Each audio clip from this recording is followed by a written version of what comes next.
कांग्रेस के राम बीजेपी के पास कैसे हुए शिफ्ट? रथ यात्रा से लेकर अयोध्या में मंदिर निर्माण तक देखिए पूरी रिपोर्ट। राम मंदिर में प्राण प्रतिष्ठा की तारीख 22 जनवरी 2024 फाइनल हो चुकी है। पीएम रहते कांग्रेस नेता राजीव गांधी ने 9 नवंबर 1989 को अयोध्या में राम मंदिर के शिलान्यास की इजाज़त दी थी। वे इसे मुद्दा नहीं बना पाए, लेकिन मंदिर निर्माण का अभियान भाजपा ने चलाकर इसे चुनावी मुद्दा बना दिया। भाजपा मंदिर निर्माण का श्रेय ले रही है। कांग्रेस यह भी खुलकर दावा नहीं कर रही है कि हमारे ही नेता के प्रयास से मंदिर निर्माण संभव हो पाया। कांग्रेस के शीर्ष नेता तो प्राण प्रतिष्ठा समारोह में भागीदारी पर भी मौन साधे हुए हैं। आगे की खबर देखने से पहले आप सभी से गुजारिश है कि अगर आप हमारे चैनल पर नए हैं तो अभी सब्सक्राइब कर लें और बेल में जाकर ऑल को सेलेक्ट करें, जिससे संपूर्ण पब्लिक न्यूज की हर पहली खबर आप तक सबसे पहले पहुंचे। अयोध्या में बन रहे राम मंदिर में प्राण प्रतिष्ठा की घड़ी ज्यों-ज्यों नजदीक आ रही है, सियासी दलों में इसे लेकर घमासान मचा हुआ है। प्राण प्रतिष्ठा समारोह के लिए निमंत्रण पत्र बांटे जा रहे हैं। उद्यमी, व्यवसायी, नेता, समाज सेवी, राजनीति जैसे समाज के विभिन्न तबकों के लोगों को न्योता भेजा जा रहा है। राजनीति तो पानी की तरह है, जहां स्कोप मिला वहीं पसर गई। इसलिए समाज का कोई अंग, आचार, व्यवहार और यहाँ तक कि रिश्ते भी राजनीति में अब अछूते नहीं बचे हैं। राम मंदिर में प्राण प्रतिष्ठा होनी है तो भाजपा विरोधी सभी दल इस चिंता में दुबले हुए जा रहे हैं कि मंदिर निर्माण का श्रेय भाजपा लेना चाहती है। इसलिए प्राण प्रतिष्ठा समारोह का निमंत्रण मिलने पर कुछ दलों ने जाने से साफ मना कर दिया, तो कुछ ऊहापोह की स्थिति में है। सबसे ज़्यादा परेशानी की स्थिति में कांग्रेस है। उस कांग्रेस में जिसके नेता राजीव गांधी ने राम मंदिर के शिलान्यास की पहल की।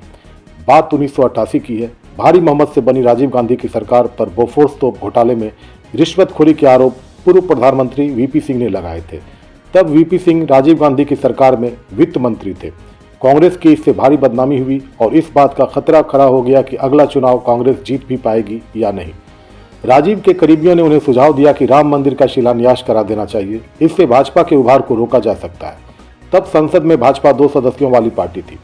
दस्तावेजी सच है कि राजीव गांधी की सरकार ने ही शिलान्यास की इजाज़त दी थी, लेकिन इसका फायदा कांग्रेस नहीं उठा सकी। चुनाव 1989 के नवंबर में होने थे। इस बीच विश्व हिंदू परिषद और साधु संतों ने 9 नवंबर 1989 की तारीख शिलान्यास के लिए तय कर दी। बहरहाल शिलान्यास और चुनाव प्रचार अभियान में कांग्रेस ने मंदिर के शिलान्यास को मुद्दा नहीं बनाया, लेकिन भाजपा ने इसे अपनी कामयाबी मानी। नवंबर में ही मंदिर के बारे में इलाहाबाद हाईकोर्ट का फैसला आना था।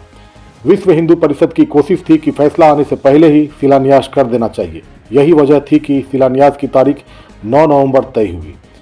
विश्व हिंदू परिषद ने इलाहाबाद हाईकोर्ट के लखनऊ बेंच के आदेश के पहले ही स्थितियों को भांपते हुए तत्कालीन पीएम राजीव गांधी ने विश्व हिंदू परिषद को शिलान्यास की इजाज़त दे दी। केंद्र सरकार की सहमति से कोर्ट का फैसला आने के बाद ही विवादित स्थल के बाहर शिलान्यास हो गया। 7 घन फुट का गड्ढा खोदकर आधारशिला रख दी गई। आधारशिला के पत्थर बिछाने वालों में अनुसूचित जाति से आने वाले बिहार के कामेश्वर चौपाल भी शामिल थे। यह कहा जाए कि उन्होंने मंदिर की नींव की पहली ईंट रखी तो कोई अनुचित नहीं होगा। उसके बाद भाजपा के नेता लालकृष्ण आडवाणी ने सितंबर से अक्टूबर 1990 तक राम रथ यात्रा निकाली। रथ यात्रा के बहाने भाजपा ने हिंदुत्व को हवा दी। बिहार में तत्कालीन सीएम लालू प्रसाद यादव ने आडवाणी की रथ यात्रा रोक दी और उन्हें गिरफ्तार करा दिया। भाजपा को इससे भी हिंदू समाज की सहानुभूति मिली। भाजपा अगर लोकसभा में सिर्फ 2 सदस्यों से बढ़कर आज 300 सीटों के पार हो गई है तो इसमें राम और उनकी जन्मस्थली अयोध्या की बहुत बड़ी भूमिका है। नरेंद्र मोदी की सरकार ने जिस तन्मयता से राम मंदिर का निर्माण कराया और 2024 के लोकसभा चुनाव की घोषणा से ठीक पहले 22 जनवरी को प्राण प्रतिष्ठा समारोह की तैयारी की है, उससे विरोधी दलों के कान खड़े हो गए। विरोधी दल समझ नहीं पा रहे कि वे मुस्लिम समुदाय के एकमुश्त तकरीबन 20% वोटों की तिलांजलि दे या फिर भाजपा की तरफ इस दलील के साथ अवसर का लाभ उठाए कि राजीव गांधी की सरकार ने ही मंदिर के शिलान्यास की अनुमति दी थी। यहाँ यह उल्लेख भी जरूरी है कि राजीव गांधी ने वृंदावन जाकर इस बाबत देवराहा बाबा से सलाह मांगी थी। बाबा के कहने पर ही उन्होंने आधारशिला रखने की छूट दी थी। प्राण प्रतिष्ठा समारोह का न्योता मिलने के बाद सीपीएम के नेता सीताराम येचुरी ने जाने से साफ मना कर दिया है। नीतीश कुमार और लालू यादव की ओर से भी अभी तक कोई संकेत नहीं मिला है। बंगाल कांग्रेस के अध्यक्ष अधीर रंजन चौधरी को छोड़कर कांग्रेस के शीर्ष नेताओं ने चुप्पी साध ली है। भाजपा विरोधी अन्य दल भी साफ साफ कुछ नहीं बोल रहे। कांग्रेस यहां भी राजीव गांधी की तरह चुपती नजर आ रही है। शिलान्यास की छूट दी राजीव गांधी की सरकार ने, लेकिन उसे वह सियासी लाभ का मुद्दा नहीं बना पाया। कांग्रेस की दुर्गति का दौर तभी से शुरू हुआ और अभी तक जारी है। कांग्रेस चाहती तो जनता को यह बताकर अपना झंडा बुलंद कर सकती थी कि प्राण प्रतिष्ठा भले नरेंद्र मोदी की सरकार की देखरेख में हो रही है, पर आधारशिला रखने की छूट उसके ही नेता राजीव गांधी ने दी थी। कांग्रेस का दुर्भाग्य है कि वह गलतियों से सीखती नहीं, भाजपा की नकल करने में उसे संकोच नहीं होता। राहुल गांधी मंदिरों में जाते हैं, खुद को ब्राह्मण साबित करने की पूरी कोशिश करते हैं, अपने को ब्राह्मण कुल का साबित करने के लिए जन बन जाते हैं। यानी भाजपा के हिंदुत्व की नकल करने में वे संकोच नहीं करते।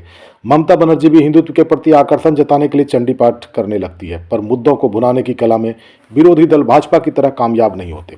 अयोध्या में हो रहे 22 जनवरी के आयोजन में अगर विरोधी दल सहभागी नहीं बनते तो इसका संकेत साफ है कि वे भाजपा की राह आसान कर रहे हैं। भाजपा उन्हें हिंदू विरोधी करार देने की पूरी कोशिश करेगी।